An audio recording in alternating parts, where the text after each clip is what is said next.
Hi, thanks for joining us for another edition of Jamaica Magazine. I'm Adrian Atkinson. With Christmas Day less than a week away, we've packaged some useful tips to get you ready for the most wonderful time of the year. Before we delve into the features, the latest news stories, stay with us.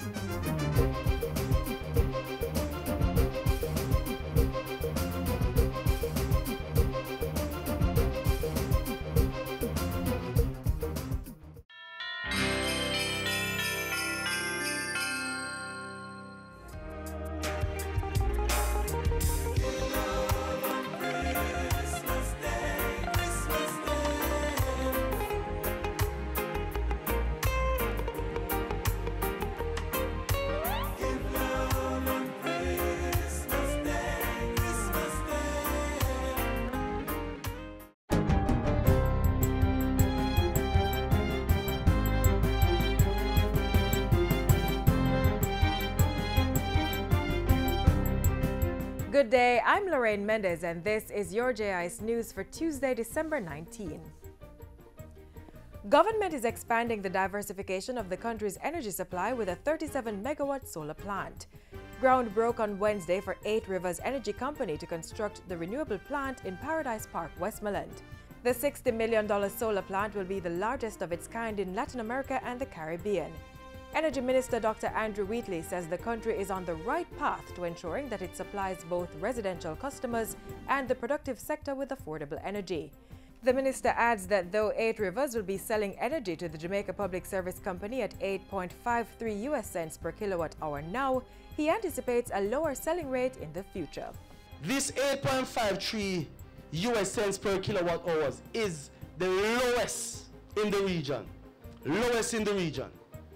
And I'm sure once you have completed the IRP and we go back to market with a couple of RFPs, you will see and we anticipate even lower prices. Again, not only because we are setting a trend, but we know that the technology will afford us to be able to supply cheaper electricity to the consumers. Jamaica is to increase its banana export to Trinidad with 3 containerized shipments weekly. General Manager at the Banana Board, Janet Coney, says the shipments will begin this week. We'll be starting with 1 container each week. We have a contract for 6 months, but really the importer wants 3 containers on a weekly basis. We are trying to get the farmers to increase their production, increase their productivity, increase their quality management system so that we'll be able to supply this very good market. Ms. Coney says 24 farms operating on over 100 hectares of land are engaged to supply the bananas. The contract comes on the heels of a 200-ton increase in banana export between 2015 and 2016. Earnings for 2016 was over 47 million Jamaican dollars. Ms. Coney says export figures for 2017 is expected to surpass 500 tons. She was speaking at a Banana Day observance in Portland on Friday. Meanwhile, Agriculture Minister Carl Samuda says this achievement must be paired with applications of best practices for the sustainability of the industry. Minister Samuda's message was delivered by Minister without portfolio in the Ministry of Economic Growth and Job Creation, Darrell Vaz, at the Banana Day observance. He said farmers must seek to become globally certified to capitalize on the international market. GAP certification is a stamp of approval for our produce and a passport to the international trade. He pointed out that $108 million had been allocated to get the Spring Gardens Agri-Park up and running, specifically to increase the production of plantain and banana for the export market. It will provide an additional 146 acres of land for the planting of plantain and banana so that we can increase export earnings by $172 million over the next 3 years. Still on agriculture, the island's farmers are being urged to capitalize on the Agri-Linkages Exchange Alex platform. The online platform facilitates the purchase and exchange of goods between farmers and buyers, as well as contractual arrangements for quantity and delivery of produce. Tourism Minister Edmund Bartlett says the Alex platform will help to increase the use of local produce in the hotel industry and reduce the use of imports.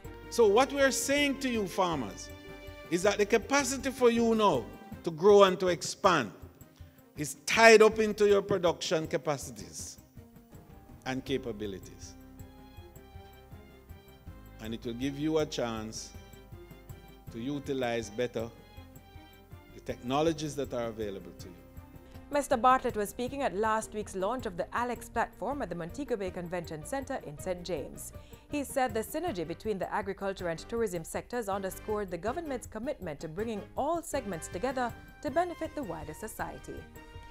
And finally, Jamaica's tourism industry has passed 4 million visitors in a single year.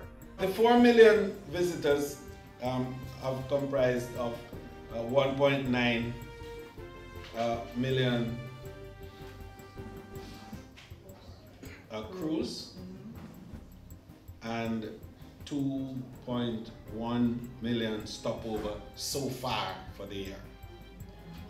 And we expect the year to end with just about 2.3 million stopovers and 2.1 or just about 2.1 cruise.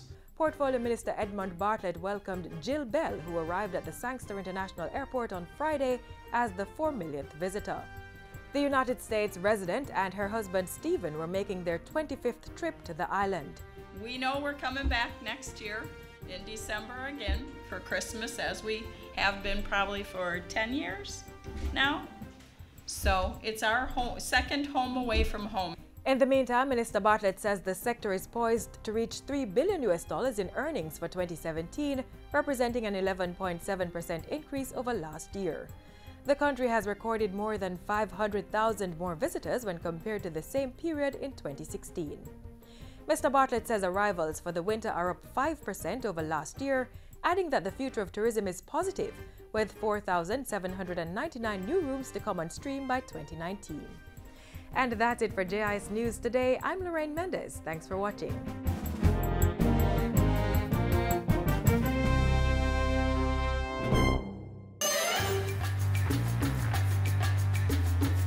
When using an automated banking machine ABM, ensure the machine is in a location you are comfortable with. And when you enter, be sure to close the door. Examine the machine before you insert your debit card, and never enter your card if the machine has a suspicious device attached to it. More important, don't allow strangers to assist you in conducting a transaction. And remember, treat your debit card like cash. Keep it in a safe place.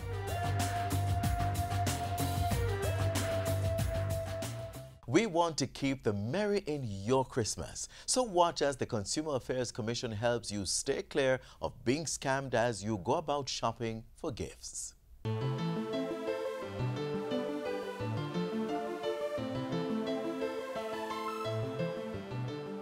Choose strong passwords.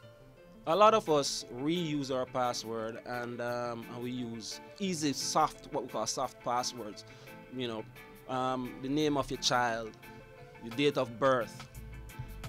We encourage consumers to choose passwords that are complex, include characters, numbers, and symbols in your password, and no less than 8 characters. The other precaution is to control access to your machine. That includes don't leave your device open on the table. So your smartphone or your computer, lock the screen. Very important because somebody can easily access your data that way. The other precaution is to protect your sensitive data. So identity theft is real. And it's pretty easy for an actor with criminal intent to get your private, to create an identity of you. So they can go on your Facebook page or your LinkedIn or any social media site and grab your information, your name and other information, and create a profile of you in a different scenario. In some cases, they can actually go in other jurisdictions, they can use the social security number and actually apply for bank accounts and other services, financial services. So identity theft is real and it affects us all. So the advice is to try and limit the amount of information you put out there in social media. Social media is important. It keeps you in touch with friends and family you haven't seen for years, and you have a big geographical distance between them, but it also exposes you. So keep your private information offline. In regards to online shopping, utilize the services of a legitimate and well-known and well-established website. Some of these more well-established websites may not necessarily carry the product or the service that you're looking for, but you do have websites out there that they may be running a legitimate organization, but their security precautions that they take in their back-end system is not sufficient. It not necessarily means that you can't shop with them, but or they might not deliver your product, but the level of trust that you have in them might not necessarily be what it should be. But online shopping, there's a service called the Better Business Bureau, which a lot of these websites utilize now. And what they do is the Better Business Bureau will evaluate the website and organization for the level of legitimacy, the care that they take in protecting shoppers' data, and they will give them a rating. Their rating system is also based on the number of complaints that consumers logged with the Better Business Bureau. So so websites that are highly rated by the Better Business Bureau will have a tag on them, BBB. You may have seen that before. So that's a good way of evaluating a particular website if you choose to shop with them. Protect your credit card information, especially online. Don't just plug it in any website. And remember to log out of websites after you finish using them. In the past, we would simply, go into a bank and we would sign mountains of documents to purchase a house or even a car. Now there are opportunities for you to use digital signatures where you can do these transactions online, which now makes it even more challenging to police, because how do we know that you are the actual individual online that is adding a signature to a particular contract or an agreement? So it is very important for consumers to understand and to have a better education on protecting ourselves in these regards.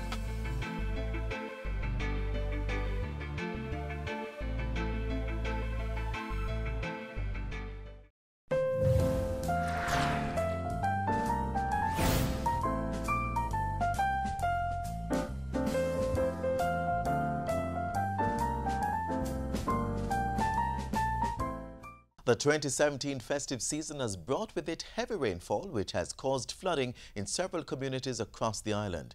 Don't get caught in flood waters, which may cause sickness or death. Take a look.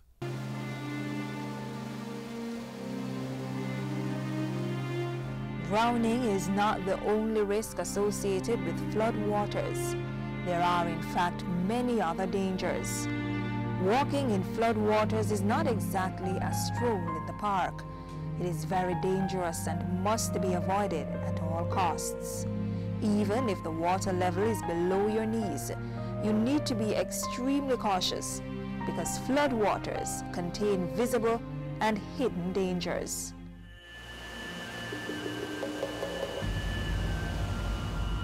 During the flood, a lot of things are washed out in those waters, dead animals, sewage. So flood waters would have a lot of bacteria or germs, pollutants, chemicals from agricultural setting. So there are lots of things that can impact and have serious human health effect that can be present in flood waters. Many of us usually take a chance by driving through flood waters, but this is a dangerous practice and motorists must avoid the temptation. Experts say vehicles can easily be swept away in just 24 inches of flood water because it typically moves much faster than it appears. Many persons around the world, including Jamaica, have lost their lives by driving through flood waters. So, if you are stranded on a piece of land and you are surrounded by flood waters, it is important that you wait for rescue personnel rather than attempting to walk or drive through the murky depths. Dangerous bacteria and other pollutants are common in flood waters. What's called waterborne diseases can be contracted by drinking the water. Walking through the water can be just as unhealthy as walking through human waste. Major ones are some of the parasitic disease like ringworm, because you know a lot of fecal material can be, you can even get typhoid fever, which is a very, very serious condition. You can also get tetanus and gastroenteritis by ingesting this water, and of course leptospirosis, which is endemic to Jamaica.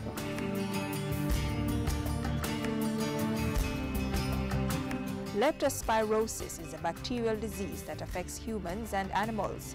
Doctors say it is a serious illness that may affect many parts of the body. All animals are reservoirs of leptospirosis, and it also causes diseases in them. But some of the major ones, of course, is our domestic animal, and closest to us, the dogs. The disease is transmitted mainly by making contact with water that is infected with the bacteria, and as you know, the bacteria is sometimes in infected animal, rodents. All of those things are usually washed out in flood waters, and you get the bacteria by ingesting it, or by simply the organism can penetrate your skin. Worse yet, if you have a cut or some abrasion, it will be much easier for the bacteria to enter.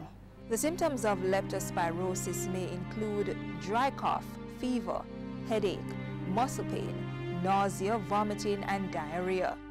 If you have any of these symptoms or observed them in a family member, visit your doctor or any government hospital or clinic immediately. Doctors say untreated leptospirosis can cause death in a short time in humans and animals. There is treatment for it, but of course we would prefer if you do not wade in flood waters, because there are multitudes of germs that can be present in this water. There is treatment, but hopefully you would get to a health facility early enough so you can be diagnosed and treated. According to medical experts, disease prevention consists of good sanitation. So with proper sanitation, leptospirosis and other waterborne diseases can be prevented. October, November, December is when we see most of our cases of leptospirosis. So we would certainly advise the public, young people especially, the water may look attractive, but this is really not safe water for you to recreate in. And this would certainly help to prevent some of these diseases such as leptospirosis. We are still in the hurricane season, which among other things means the heightened possibility of flooding. So protect yourself and your family from the dangers of flood waters.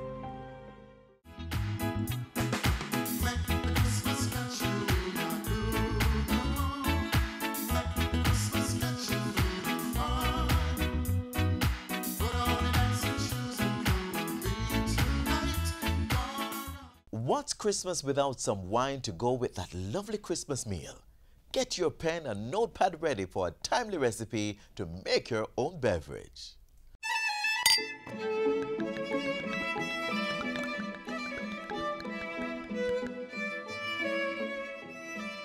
For thousands of years, man has been enjoying the delights of wine, the tasty alcoholic fluid which is the byproduct of fermented sugar and forms a key component on menus during festive periods. Whether it's dry, sweet, or the sparkling variety, you can learn to make your own as an amateur fermenting for home use or a professional running a lucrative business.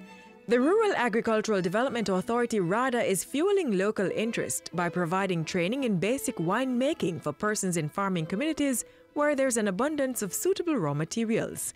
Today we're in class, learning the rudiments for the amateur winemaker. This is one way we can utilize our fruits and our vegetables. You can use things like breadfruit too, but the thing is, it's nice to use the breadfruit when it's lush and ripe. You know, when you're ready to throw it, you say plaka plaka, that is when you use it because you get a real nice flavor from it. You use the sauerkraut, you use everything that is there and get value from it. We talk about adding value and making the country go in terms of economics.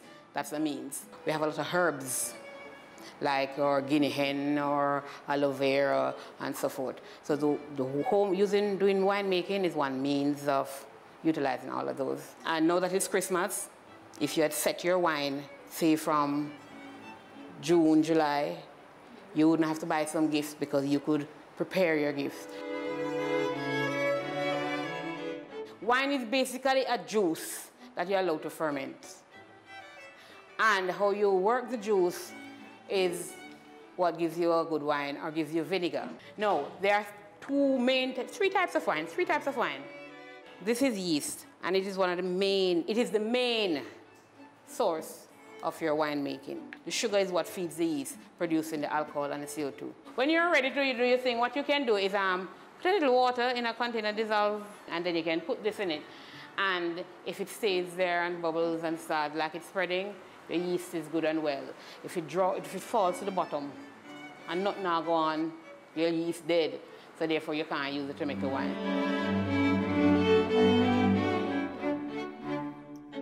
If you have a winemaking kit available, would be the ideal thing to make your wine in, because you have an airlock here that can tell you when fermentation is happening and when it stops. This is filled with water. And when the wine is being made and the CO2 is being given off, the water in here bubbles. So automatically when no bubbles is coming up in here, you know that fermentation done. So you can pour off your thing. If you're just going the real homemade style, when you don't have the facility, all you have is a keg. So you're going to work from the books. The book says 3 weeks. Say you're making pineapple wine.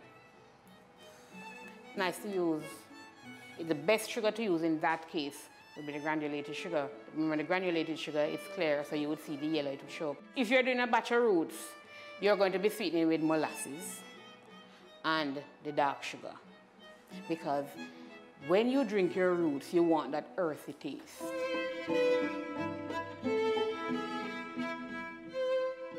The fact of the matter is, when you break it up, you expose more surface area. So therefore, you're going to get more flavor being extracted. So that is why you pulverize it. After you finish everything, because the heat is a factor, you store your wine in a dark area, dark, cool area. Today, we'll be doing a sorrel wine. It's Christmas time, so we have to nice up the place. The hot water is on the sorrel already, and we draw it, we start the sweetening process so we can speed up things. Now, this bag here, it's a nice little drawstring bag. It's like a strainer. I throw the sorrel here and I lower it. Now, I leave the trash in the bag and keep it there so fermentation happens with it in the bag. The reason simple for that is the flavor at the end of the day is going to be stronger. When you use this and you have it in here, you don't go to 21 days. You go like day 19, you take out this and you get rid of it, and then you close it back, and on the 21 day, you get ready to throw. After it has fermented and you throw it off, you can add some reagents to it so that it clears up easily. The recipe calls for 4 pounds of sugar. I've already added 2, so I'm going to add the other 2. So we're going to stir consistently to ensure that the sugar dissolves. Now, it is important to remember that the sugar content affects the alcohol content of the wine. You may add too much and just get a very sickeningly sweet wine because fermentation isn't complete. Now we're going to measure our yeast to add. We need 1 tablespoon of yeast. This mixture is sorrel, ginger. So all of those little things you see there, that's ginger, and of course a little cinnamon and the sugar. It's important to remember, you see here, when you add your liquid, at no point it should be up here. You should leave space to facilitate circulation of the carbon dioxide. When you are setting your wine, label your things properly. Label the date that it was set, and you count off your 3 weeks and label the day you're going to throw off. Then now, you are going to close off your container. Put a little tape around here, and you do your thing, and 3 weeks later you throw off your wine.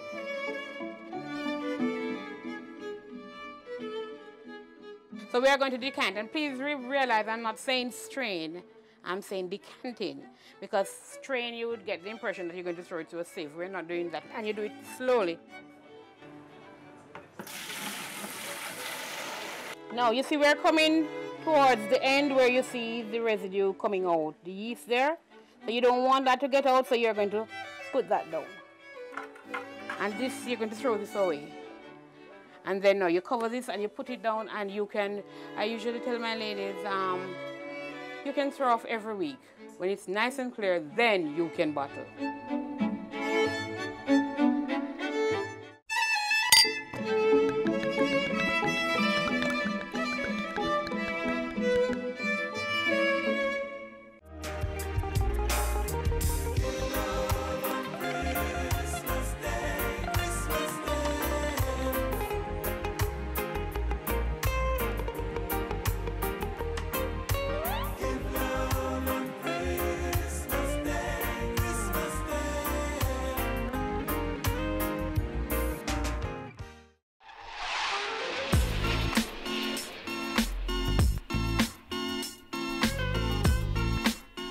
This is where the page is closed for today. You may watch our features anytime at your own leisure. Just click on one of our social media sites.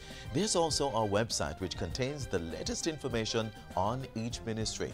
Until then, come back tomorrow on this station when we'll explore other policies and programs being implemented by the government. On behalf of all of us here at the JIS, I'm Adrian Atkinson. Do take care.